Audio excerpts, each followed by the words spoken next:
کوئی بھی مسلمان بیمار کرے، یہ ایک مسلمان کا مسلمان کے اوپر حق ہے، یہ رشتے داری کا حق نہیں بتا رہا ہوں، یہ پڑوسی کا حق نہیں، یہ جان پہچان والے کے حقوق نہیں بتا رہا ہوں، یہ تعلقات کے لوگوں کے حقوق نہیں بتا رہا ہوں، یہ ایک عام مسلمان کا حق آپ کے سامنے بتا رہا ہوں۔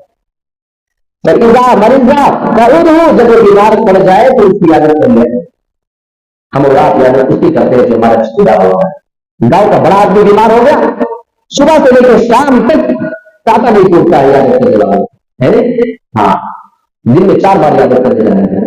آپ کے گاؤں کا کوئی غریب بیمار ہو جائے اس کے گھر میں دھیان نہیں جائے۔ افسوس ہم نے اسلام کو کس مزاج سے سمجھا ہے، ہم نے اسلام کو اپنے سنت کے حساب سے سمجھا اور اس کے حساب سے رکھنے کی کوشش کی ہے۔ یادت میں ایک بہت بڑی پرابلم ہمارے یہاں پائی جاتی ہے، اگر کوئی بندہ بیمار پڑ گیا، اب اس کے گھر میں پیسے کی قلت ہے، اسے دوا گھر کو لانا پڑتا ہے، 4 لوگ یادت کرنے پہنچ گئے اور بیٹھے وہاں پہ دم سڑاکے کرنے لگے، آدھا گھنٹہ بیٹھے، اور جب تک اندر سے چائے ناشتہ نمکین وغیرہ سموسا وغیرہ نہ آ جائے، جب تک یہ بندے وہاں سے نکلتے نہیں ہوتا نہیں ہوتا ہے، جب تک لگتا ہے کہ ابھی ہماری عیادت کمپلیٹ ہوئی نہیں ہے، ہاں چائے وغیرہ جب آگے اندر سے پی گئے اچھا چلو جلدی جب تک چائے نہیں آئی تھی کوئی جلدی نہیں، یہ غلط طریقہ ہے۔ آپ کسی کے یہاں عیادت کرنے جائیں پوری کوشش کریں کہ اس کے گھر میں کوئی چیز کھائے دینا، لیکن سختی کے ساتھ نہ کریں، وہ بیمار ہے۔ ہاں ایک اور طریقہ آپ کو بتا رہا ہوں، کوئی بندہ کتنا بھی مضبوط ہو، اگر وہ ٹھیک ٹھاک بیمار پڑ جائے تو اچھے خاصے پیسے لگ جاتے ہیں اور وہ بندہ پھر کمزور پڑ جاتا ہے مالی اعتبار سے بھی، اس کی ضرورت ہے کہ کوئی مدد کر دے۔ بہت سے لوگ آپ سے مانگنے نہیں آتے، مانگنے نہیں آتے، ان کے غیر ان کو ہوتی ہے۔ یہ آپ کی ذمہ داری ہے کہ کسی ضرورت مند کی ضرورت کو سمجھے۔ آپ کے گاؤں میں کتنے گھر ہیں لگ بھگ مسلمانوں کے؟ کتنے گھر ہوں گے؟ 150 150 الحمدللہ 150 گھر مسلمانوں کے۔ اب آپ کے گاؤں میں اگر ایک مسلمان بندہ بیمار ہو جائے، آپ ان کی عیادت کرنے جائیں اور تھوڑا سا ذہن خالی چینج کر لے، اچھی خاصی آپ اس کی مدد کر سکتے ہیں۔ وہ ہے 150 گھر سے 150 لوگ اگر ہر گھر سے ایک بندہ اگر چلا جائے اس کی عیادت کرنی، اور آپ جب جائیں نا تو تھوڑا سا اس کی کچھ مدد کے طور پہ آپ ایک لفافے میں تھوڑا سا پیسہ رکھیں، زیادہ نہیں ہوگا، 50 روپیہ رکھ لیں، 100 روپیہ دوستوں آپ کو اللہ نے اور دیا تو 500 رکھو، کوئی 1000 رکھ لے، کوئی 2000 بھی رکھ لے، ایسے رکھ لے، بات کچھ نہیں ہے، 10 روپیہ رکھ لیں ایک لفافے میں چپ چاپ، ہاں ایک کاغذ میں بول کے رکھ لے۔ اور جب آپ اس کی عیادت کرنے جائیں اور عیادت کر کے آپ دعا وغیرہ دیں اور عیادت کر کے جب آنے لگے چپکے سے اس کے تکیے کے نیچے آپ وہ پیسہ رقم ڈال دیں، یہ میری طرف سے کچھ آپ کو کہا ہے، وہ جان بھی نہیں پائے گا کہ کس نے کتنا دیا ہے، اس میں نام ہونا لکھنا، اور اس طریقے سے آپ اس کی مدد کر کے دیکھیں، صبح سے شام تک میں اس کے پاس 1000 روپیہ آ جائیں گے، تو مسجد سے اس کا نام لے کر کے چندہ کرنے کی ضرورت نہیں پڑے گی۔ مریضہ فہد ہوں، جب بیمار ہو تو عیادت کرو، اور عیادت کا ایک طریقہ یہ ہے کہ آپ اسلامی طور پر عیادت کریں، اگر ممکن ہے تو آپ اس کی مدد اس طریقے سے بھی کر سکتے ہیں۔ اللہ کی قسم اس بندے کے لیے مائی سے اعلان کر کے بار بار اس کا نام لے کر کے اس کو ضرور نہیں کیا جائے گا، آٹومیٹک اس کے تکیے کے نیچے آپ کی وہ رقم پہنچ چکی ہوگی اور آپ کو اندازہ بھی نہیں ہوگا کہ کتنے ہزار جمع ہو جائیں گے، 10 20 50 ہزار بھی ایسے جمع ہو جائے ایک دن میں، بس کچھ گھنٹے کے اندر۔ یہ عیادت کریں۔ وَإِذَا مَاتَ فَاتَّبِعُوهُ، جب کوئی تمہارا مسلمان بھائی انتقال کر جائے تو اس کے جنازے کے پیچھے چلے جایا کرنا، اس کے جنازے میں شریک ہو جانا۔ یہ اللہ کے نبی کچھ تعلیم دے رہے ہیں، مسلمانوں کے حقوق بتا رہے ہیں۔ ہاں یہ اور بات ہے، جنازہ فرض کے پا جائے گا، گاؤں کے کچھ ہی لوگ ادا کر لیں تو سب کی طرف سے وہ فرض ادا ہو جائے گا، وہ کوئی فرض نماز نہیں ہے۔ لیکن بسا اوقات یہ دیکھا جاتا ہے کہ ہم کسی آدمی کے جنازے میں اس لیے نہیں جاتے ہیں کہ وہ ہمارا دشمن دنیا میں تھا، ہماری اس سے بنتی نہ تھی۔ میرے پیارے ساتھیوں، شیطان ہمارے ذہن میں اتنا زیادہ خرافات بھر چکا ہے، وہ بندہ دنیا سے جا چکا ہے، اب اس کے قبر کے مراحل شروع ہونے والے ہیں، برزخی زندگی اس کا شروع ہونے والا ہے، لیکن ابھی بھی ہماری غیرت اس کے جنازے کے پیچھے نماز پڑھنے سے روک رہا ہے۔ میرے پیارے ساتھیوں، کتنے لوگوں کو دیکھا جاتا ہے اگر کسی کے دشمن کا انتقال ہو جائے، آپ یوں ہی نہ جائیں تو کوئی بات نہیں، لیکن اگر اس بنا پہ نہ جائیں کہ وہ آپ کا دشمن ہے، میرے پیارے ساتھیوں اللہ کے رسول فرما رہے ہیں وَإِذَا مَاتَ فَاتَّبِعُوهُ، جب تمہارا کوئی مسلمان بھائی انتقال کر جائے تو تم اپنی انا کو بیچ میں روڑا نہیں بنا لینا، بلکہ اس کے جنازے کی نماز کے لیے چلے جایا کرنا۔ یہ 6 حقوق اللہ کے نبی نے ایک مسلمان کی دوسرے مسلمان کے اوپر بتایا. اب اس موضوع میں چونکہ بہت ساری باتیں، کچھ باتیں میں عورتوں کے متعلق کرنا چاہوں گا. ہمارے خواتین کو بہت ساری چیزوں میں اصلاح کی ضرورت ہے. خاص طور سے مجھے اشارہ بھی ہمارے شیخ محترم نے کیا کہ کچھ عورتوں کے پردے کے بارے میں واقعی بڑی ضرورت ہے اس موضوع میں. ہمیں اپنے گھروں کے اصلاح میں پردے کو بڑی اہمیت دینے کی ضرورت ہے. ہمارے گھر کی کوئی بچی بے پردہ نہیں ہونی چاہیے. لوگوں سے کہا جاتا ہے نا کہ بھائی گھر کی بچیوں کو آپ چھوٹے سے ہی پردے کی تعلیم دیں، تو لوگوں کو لگتا ہے کہ ابھی ہماری بچی بڑی چھوٹی ہے، جب بڑی ہو جائے گی تو آٹومیٹک پردہ کرنا شروع کر دے گی. میں آپ کو ایک مثال دیتا ہوں. آپ نے کبھی لوہار کو دیکھا ہوگا. لوہار جب لوہے سے کوئی اوزار بنانا چاہتا ہے تو اس کا ایک طریقہ کار ہوتا ہے. وہ پہلے لوہے کو بھٹی میں ڈال کے خوب لال اور گرم کرتا ہے. ٹھیک ہے. جب اسے لگتا ہے کہ ضرورت کے حساب سے لوہا ہیٹ ہو چکا اور لال ہو چکا ہے، اس کو نکالتا ہے اور رکھتا ہے، اور اسی ٹائم پہ وہ ہتھوڑے یا گھن مار کے اس کو وہ آکار دیتا ہے جو وہ بنانا چاہتا ہے، جو بھی چیز اس کو بنانی ہوتی ہے. اگر آپ لوہار کے پاس جائیں اور بول دیں کہ ابھی آپ نے لوہا نکالا بھی لال ہے، آدھے گھنٹے کے لیے اس کو چھوڑ دیں. اسے آدھے گھنٹے کے بعد آپ اس کو پیٹنے کی کوشش کریں اور ہتھوڑا بنانے کی کوشش کریں. آپ جواب دیں کیا اب وہ آکار دھارن کرے گا؟ کیا اب وہ ہتھیار جو اس کو مطلوب ہے وہ بن پائے گا؟ ٹھنڈا ہونے کے بعد وقت جو اس کا تھا پیٹنے کا بنانے کا وہ وقت نکل جانے کے بعد کیا اب اس ہتھوڑے کے گھن اور ہتھوڑا مارنے سے بنے گا؟ وہ نہیں بنے گا. کیوں؟ اس کا جواب یہ ہے کہ وقت نکل چکا ہے. وقت نکل چکا ہے. ہر چیز کا ایک وقت ہوتا ہے، اسی میں کیا جائے تو وہ بات ہوگی. ایسے ہی بچوں کی تربیت کے بارے میں ایک بات آپ ذہن میں دکھا دیں. ان کی تربیت کا وقت بچپنا ہوگا. جب وہ شعور کی عمر کو پہنچ رہے ہوتے ہیں، جب انہیں سوچنے سمجھنے کی تھوڑی سی صلاحیت ہونے لگتی ہے، اس ٹائم پہ آپ ان کو تعلیم دیتے رہے بیٹے یہ ایسا نہیں ایسا، بیٹی یہ ایسا نہیں ایسا، ہماری شریعت نے یہ کہا ہے، ہمارے اسلام کا یہ حکم ہے. آپ بچی کو اتنا پابند بنا دیں کہ بچی جب بڑی ہو جائے تو اسے شرم آئے کہ کوئی میرے ہاتھ کو بھی ننگا دے سکے. چہرہ ضرور کی بات. اللہ کے نبی صلی اللہ علیہ وسلم کی بیٹی کو آپ دیکھیں، حضرت فاطمہ عمر 5 سے 6 سال کی ہوگی. کافروں نے اللہ کر دیا تمہارا آپ کے سر سے خون نکل رہا ہے پیشانی سے، اور حضرت فاطمہ وہ چھوٹی سی بچی اپنے سر کا دوپٹہ اتار کے اپنے باپ کے خون کو صاف کر رہی تھی. سر سے دوپٹہ اتار رہی ہے. کتنے سال کی بچی؟ 5 یا 6 سال کی بچی. ہماری تو 9-10 سال کی بچیاں بھی ہماری نظر میں سیانی نظر آتی ہیں. ابھی تو بہت چھوٹی ہے. بڑی کب ہو گئی ہے الگ الگ لوگوں کا معیار ہے. کچھ لوگوں کی نظر میں 10 سال کی بچی چھوٹی ہے، کچھ کی نظر میں تو 14-15 سال کی بھی چھوٹی ہوتی ہے. میرے پیارے ساتھیوں، اس معاملے میں ہمیں کوتاہی سے بچنے کی ضرورت ہے. آئیے قرآن مجید کی ایک آیت دیکھ لیتے ہیں. ہمارے یہاں پردے کے معاملے میں بڑی لاپرواہی ہوگی، اور ابھی شیخ محترم نے تھوڑا سا اس موضوع پہ اشارہ کیا ہے. یا نساء النبی لستن کاحد من النساء ان اتقیتن فلا تخضعن بالقول فیطمع الذی فی قلبہ مرض. اے نبی کی بیویوں، تم دوسری عورتوں کی طرح نہیں ہو. یہاں اللہ کو بیان فرما رہا ہے، اے نبی کی بیویوں، دنیا میں تمام عورتوں سے تمہارا مقام بہت ہی زیادہ اونچا ہم نے بنایا ہے. تمہارا مقام تمہاری عزت و ناموسوں میں بہت ہی زیادہ بلند کر دیا ہے.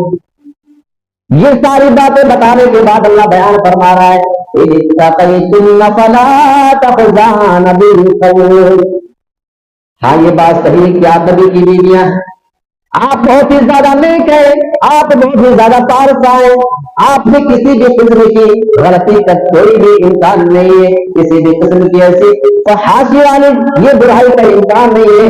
لیکن پھر بھی اگر تمہارے دل میں اللہ کا خوف پایا جاتا ہے، اللہ کا ڈر اگر تمہارے دل میں موجود ہے، فلا تخضعن بالقول، تو تم اپنی آواز میں لچک پیدا نہ کرو، اپنی آواز میں نرمی نہ پیدا کرو. اس کا نقصان کیا ہوگا؟ اللہ آگے کو بتا رہا ہے، فیطمع الذی فی قلبہ مرض. اگر کسی سے نرم انداز میں بات کرو گی، لچکدار آواز میں کسی سے باتیں کرنا شروع کر دو گی، تمہاری بات سننے والا بندہ اگر اس کے دل میں بیماری ہے، اگر دل میں وہ کوئی سوچ رکھ رہا ہے، وہ تمہاری آواز کو سننے کے بعد کوئی غلط گمان دل میں پال سکتا ہے. اچھا، آپ سے میں ایک سوال کروں گی، یہ حکم کس کو ہو رہا ہے؟ نبی کی بیویوں کو. ہاں یہ بات ہے کہ مراد سبھی عورتیں اس میں رہیں گی، سب کو ہی ایسا کرنا ہے، لیکن مخاطب اللہ کس کو کر رہا ہے؟ نبی کی بیویاں پوری دنیا میں سب سے زیادہ پائدامن عورتیں، ٹھیک، تمام عورتیں. اچھا، نبی کی بیویوں کے سامنے آتے کون لوگ تھے؟ انہیں بات کرنے کی ضرورت عام طور پہ پڑتی کس سے تھی؟ بولے کس سے پڑتی تھی؟ صحابہ سے نا. نبی کے صحابہ جن کے بارے میں قرآن اعلان کرتا ہے رضی اللہ عنہم، اللہ ان سے راضی ہو چکا ہے. اللہ اکبر. قرآن مجید میں ایک اور جگہ اللہ ان کی فضیلت بیان فرما رہا ہے، فَإِنْ آمَنُوا بِمِثْلِ مَا آمَنْتُمْ بِهِ فَقَدِ اهْتَدَوْا. اے میرے نبی کے صحابہ، اگر یہ دوسرے لوگ تمہارے ایمان کی طرح ایمان لے آئے تو میں گارنٹی دیتا ہوں کہ ہدایت یاب ہو جائیں گے، ہدایت پا جائیں گے. نبی کے صحابہ کو، ان کے ایمان کو اللہ نے کسوٹی بنا دیا ہے، ان کے ایمان کو معیار قرار دے دیا ہے. اتنا مقام صحابہ کا ہے، لیکن اس کے باوجود اللہ یہ فرما رہا ہے فلا تخضعن بالقول، اے نبی کی بیویاں تم نرم و لچکدار آواز میں بات نہ کرنا. کیا ہو سکتا ہے؟ سیطمع الذی فی قلبہ مرض. ہاں بھلے میرے نبی کا صحابی ہو، بھلے ہم نے اس کے لیے جنت کی گارنٹی دے رکھی ہو، لیکن ہو سکتا ہے کہ آپ کی آواز کو سننے کے بعد اس کے دل میں کوئی بھی غلط خیال آ سکتا ہے. لہٰذا تم اپنی آواز کو کے سامنے لچکدار نہیں بنانا. دیکھ رہے ہیں پوری کوٹ اللہ نے کھول دی اور کسی قسم کی گنجائش بھی اللہ نے نہیں چھوڑی. ہمارے یہاں گھروں کے بہت بڑے عزیزوں کا نہیں، ہر بندے کو ہمارے گھر میں آنے جانے کی اجازت ہے. خالہ زاد بھائی ہے، پھوپھی زاد بھائی ہے، ماما زاد بھائی ہے. یہ یاد رکھیں جتنے زاد ہے نا یہ ٹائپ والے بھائی سب سے پردہ ہے، سب سے پردہ ہے. اس لیے کہ بچی کی شادی ہر اس لڑکے سے ہو سکتی ہے، خالہ زاد سے، مامو زاد سے، چچا زاد سے، یہ زاد پھوپھی زاد جن سے شادی ہو سکتی ہے ان سے پردہ ہے. پردہ تو ان سے آپ زیادہ کرائیں نا. میں یہ مثال میں آپ کو دے رہا ہوں، کوئی ایک بندہ آپ کے گاؤں میں آیا، اجنبی آدمی ہے، آیا گھوما اور چلا گیا، اب وہ دوبارہ نہیں آنے والا ہے. اب پتہ نہیں وہ کب آئے گا، وہ آپ کو جانتا نہیں، آپ کا گھر کو آپ کو لگے بچہ کتنی. ایک بار اس کے سامنے غلطی سے آپ کی بچی آ گئی ہے مان لیجیے، تو وہ بندہ گیا اور چلا گیا. لیکن یہ لڑکا جو اس کا رشتے دار ہے وہ آتا ہے وہاں پہ راتیں بھی رک رہا ہے اور اس کو وہ بائک پہ بٹھا کے شاپنگ بھی کرا رہا ہے، اسی سے تو زیادہ ڈر ہے نا. کچھ لوگ اتنے لاپرواہ ہوتے ہیں. ابھی ایک واقعہ میں نے سنا بستی ضلع کا، ایک گھر میں شادی ہے تو اس کے پڑوس میں کچھ عورتیں ہیں، کچھ گھر ہیں. دو گھر والوں نے اپنی لڑکیوں کو آزاد چھوڑ دیا کہ تم اس کے گھر میں آؤ جاؤ. دو نوجوان بچے اس کے گھر میں رہتے تھے، ایک کی شادی تھی، ایک اس کا چھوٹا بھائی 25-26-27 سال کا، اور ایک تو جس کی شادی 29-30 سال کا. یہ نوجوان لڑکیاں اس کی ماں کے ساتھ شاپنگ بھی کرتی تھی، شادی کی شاپنگ کرانا اور ساری ذمہ داری ٹھیکرا اٹھا کے دے دیا ان لوگوں نے کہ ہماری بچی کو آپ لے کے جا سکتے تھے. ٹھیک ہے، بھروسہ آپ نہیں لے گئے، اور رات میں اسی کے گھر میں سونا بھی. اور بات نہ تو سننے میں آئی ہے، بالکل صحیح بات ہے کہ ایک جو چھوٹا بھائی تھا یہ ایک دوسری بچی جو جایا کرتی تھی اس کے گھر میں، دو بچی آتی تھی، اس کے ساتھ اس کا کچھ ریلیشن بھی تھا، کچھ تعلقات تھے، اور مکمل اس کے ساتھ رات میں وہ 2-3 گھنٹے سے رکھ لیتا تھا. بہت سے رشتے دار جڑتے ہیں نا، ایک اسی کا رشتے دار بیچارہ محافظ بن کے کہیں بیٹھ گیا اور فلاں کمرے میں لے کے جاؤ، گھر بڑا تھا، نیا بنا ہوا تھا اور کوئی رہنے والا نہیں، ٹھیک ہے جاؤ اور کوئی بات ہوگی. آپ کی بچیاں کہاں تک جا رہی ہے؟ آپ سمجھا کسی بھی بچی کو اپنے گھر کے علاوہ کسی بھی دوسرے گھر میں ہرگز ایک گھنٹے بھی نہ پہنچے. بچی کو ماں ساتھ لے کر جائے، ساتھ لے کر جائے. ہمارے یہاں تو یہ بھی سسٹم ہے نا کہ کوئی بچی کو شاپنگ کرانے والا نہیں ہے، اس کا بھائی نہیں ہے، اس کے باپ سعودیہ رہتے، بھائی ممبئی چلا گیا، بیچارہ بھائی فون کرے گا اپنے دوست کو، میری بہن جو ہے اس کو شاپنگ کرنے جانا ہے، اس کو اسکول چھوڑنے والا کوئی نہیں، یا گھر کی بھائی نہیں، بہن کو اٹھا کے لے جا کے شاپنگ کرا کے لا کے کر دے. اس لیے تو مجھے قرآن مجید کی ہدایت آتا ہے، وہ انگلش میں جو وعدہ کیا تھا یہ کتنا بڑا گناہ ہے، کتنا بڑا گناہ. اللہ کے نبی جناب محمد صلی اللہ علیہ وسلم فرماتے ہیں ایما امرأۃ اذا استعطرت، اگر کوئی بھی عورت خوشبو حاصل کر لے، خوشبو لگا لے نہیں، خوشبو حاصل کر لے، کوئی بھی ایسی چیز لگائے کہ خوشبو مل جائے اس سے، چاہے پاؤڈر ہو، چاہے کریم ہو، چاہے کوئی بھی ایسی چیز خوشبو اس سے حاصل ہو جائے، جان بوجھ کر کے عطر نہ لگائے، پرفیوم نہ لگائے، استعطرت خوشبو حاصل کر لے کسی بھی چیز سے،